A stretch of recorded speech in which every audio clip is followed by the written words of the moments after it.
Small influences never truly stay small.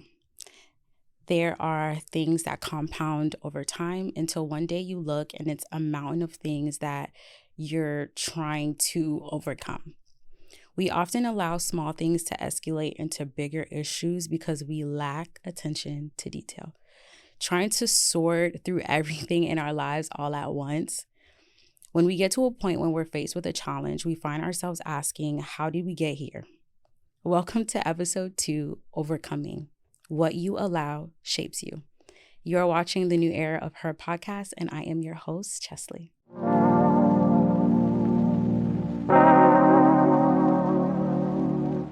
During my season of pruning, I went through a period of time where I was undoing a lot of things that shaped me into this person that I no longer wanted to be. A person that didn't fit the description of where I was headed. It was a series of my environments, conversations, habits, and routine that shaped me into that person. And due to familiarity, I stayed longer than I was supposed to. I was constantly finding myself feeling out of place because the new me and the old me were coexisting, and that brought a lot of resistance in my life. I would often say the old me is constantly trying to hijack the new me. And it was such a frustrating and discouraging feeling, just wanting to operate as this better version, more improved, but yet finding yourself back in square one constantly. I often lean into moments of frustration, really just searching for the source. Oftentimes we're looking at the surface instead of examining the root. I really started taking inventory of what I was allowing to take space in my mind because I truly wanted better for myself. One thing I had to come to terms with is that I didn't love myself as much as I thought I did because of how I was treating myself.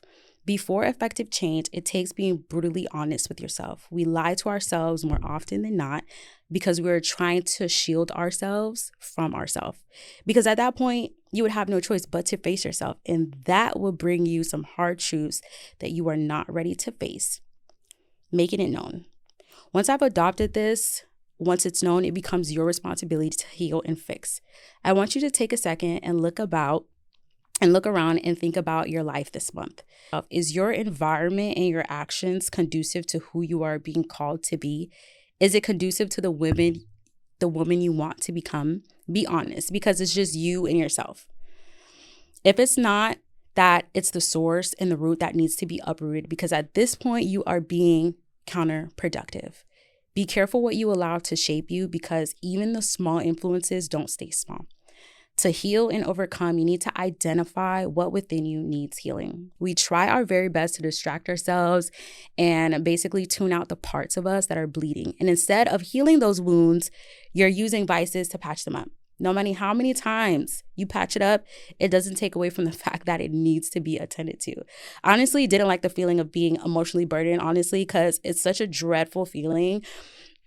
But honestly, it was in those very moments I was listening to what my mind and my heart were communicating. Like, yes, Chesley, you're hurting right now. And I had to ask myself, why is that? It was times when I was literally having conversations with myself, posing myself questions instead of wallowing in the emotion. It helped me identify things within myself that I didn't even know were a sore spot until I truly questioned. Time only heals if you're actually doing the healing. Time, in fact, will not heal all if you're not actually doing the healing. Trauma, relationships, and friendships, situations, and circumstances all have shaped us in some way or somehow. And the result of who you are today, listening to me right now across this camera, we all have a sad story. And the common saying of when life gives you lemons, you make lemonade was always something I heard, but never really understood the meaning until life was giving me nothing but lemons. I hate to be that one to have to say it again, but the low points really do shape you. But it's always about perspective and how you look at life and how you maneuver with what you have been given. A lot of you think you're stuck in a season, but seasons change. You're stuck in a cycle that you will continue to be stuck in if you don't stop what is allowing the cycle to continue. And the only person that can get to the bottom of that is you. Nobody else. Stop running from silence. Stop running from your emotions, because it's in the silence that you can hear clearly. If you truly want something different, you have to move different. Stop living in this facade that one day you'll magically wake up and be healed and happy. In order for any plant to grow, it has to be tended to and watered consistently. Plant yourself where you want to grow. A lot of you are delusional to your own demise. And I'm telling you today that nothing moves unless you do. For me to be even sitting here speaking to you right now, I had to overcome a lot. I had to change what I allowed for myself and other people to shape this person who is always yearning for progression. It wasn't built in a day. It was a conscious effort every single day to say, this is who I want to be, and this is what is required of me. Start auditing your life honestly, because when you say yes to something, you are saying no to something else. What in your life are you constantly saying yes to?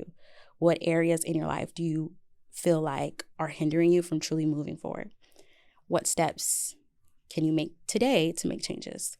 Leaving you with a quote that says, the bridge of where you are and where you want to be is not what you do once, but what you do consistently. Don't forget to like, comment, subscribe, letting me know your thoughts. I would love to connect with you on social media. Find me on New Era of Her on Instagram, Threads, X, and TikTok. I love you guys. Until next Sunday.